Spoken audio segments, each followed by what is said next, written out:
Hello दोस्तों। मेरा नाम आनंद श्रीवास्तव है और आपने मुझे लिंक्डइन पे देखा होगा। बहुत सारे आर्टिकल्स में लिखता रहता हूँ ईएसजी पे और दूसरे भी कई सब्जेक्ट्स पर। मैं करीब 32 ईयर से इस फील्ड में हूँ एनवायरमेंटल इंजीनियरिंग करने के बाद, और बहुत दिनों से मैं देखता रहता हूँ ईएसजी पे बहुत सारे आर्टिकल्स लिखे जा रहे हैं। बहुत सारे प्रोफेशनल्स भी हैं ईएसजी और उसके अलावा जिनकी एक्सपर्टीज़ है। मैं भी एक तरह से ईएसजी का ही एक्सपर्ट हूँ, लेकिन मैं ईएसजी एडवाइज़र के रूप पे अपने को ज़्यादा लेता हूँ। और क्योंकि मैंने जो ईएसजी शुरू किया वो बहुत पुराना ईएसजी है, वो 90s का ईएसजी है जब रियली ईएसजी हुआ करता था।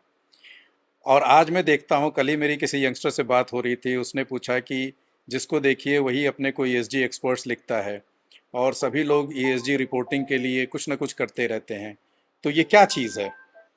तो मैं उनको सही आंसर मैंने कहा कि कैसे दिया जाए। लिखने से तो बहुत कुछ हम लोग लिखते रहते हैं, पढ़ते भी रहते हैं लिंक्डइन पे।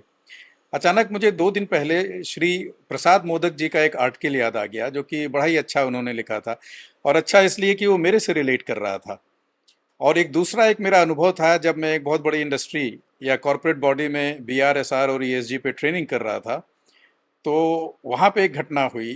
तो इन दोनों घटनाओं ने मुझे आज प्रेरित किया कि मैं थोड़ा सा इसके बारे में बोलूँ आपको। जो इंडस्ट्रियल ट्रेनिंग के समय क्या था, जब स्ट्रैटेजी सेशन पे वो मेरे से कुछ पूछना चाह रहे थे, and one of the key pointers मैंने उनको बोला है, go back to ISO, environmental management system along with other ISO standard. तो उनको उतना इंटरेस्ट नहीं आया। और मैं समझ सकता हूँ इंटरेस्ट इसलिए नहीं आया कि आजकल ज़्यादातर जो आईएसओ के सर्टिफिकेट्स हैं उसमें सिस्टम की बात नहीं होती है। कंपनियां सर्टिफाई हो रही हैं, लेकिन उसके अंदर जो इन्वायरमेंट सोशल या इन्वायरमेंट सिस्टम एक बनना चाहिए, फ्रेमवर्क होना चाहिए, ज़्यादातर अब उनमें ध्यान नहीं जाता है। और प्रसाद मोदक जी ने बड़ा अच्छा बोला था, बोले are we developing ESG strategist और we are producing only ESG clerks. और उनका मानना है कि जो भी ट्रेनिंग हो रही है ज़्यादातर डिस्क्लोजर फॉर्मेट और ईएसजी टेम्पलेट पे होती है।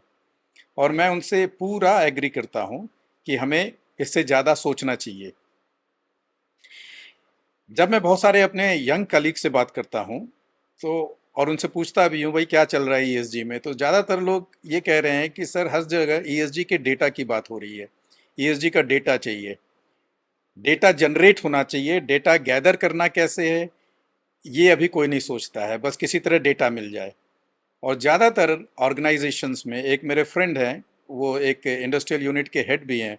मैंने जब उनसे पूछा कि भाई आपका ईएसजी क्या चल रहा है, कौन देखता है, तो उन्होंने बोला यार एक सीए को दे दिया है हमने।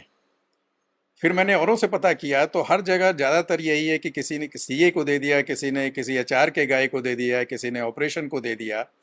क्योंकि उन्होंने इसका इम्पोर्टेंस ये नहीं समझा कि ये ज़्यादातर ये एनवायरमेंटल एक्सपर्टीज़ की रिक्वायरमेंट है।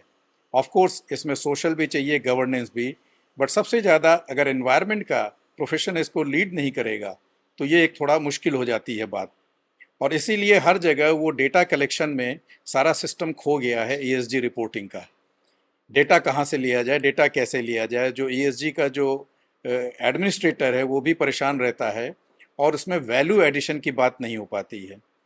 अगले सेशन में शायद मैं आपको बताऊंगा कि वैल्यू एडिशन क्यों इतना इम्पॉर्टेंट है। क्योंकि ध्यान रखिएगा ईएसजी एक फाउंडेशन है जिसके ऊपर आपकी रिपोर्टिंग होती है, चाहे सस्टेनेबिलिटी रिपोर्टिंग बोल लें, चाहे बीआरएसआर बोल लें।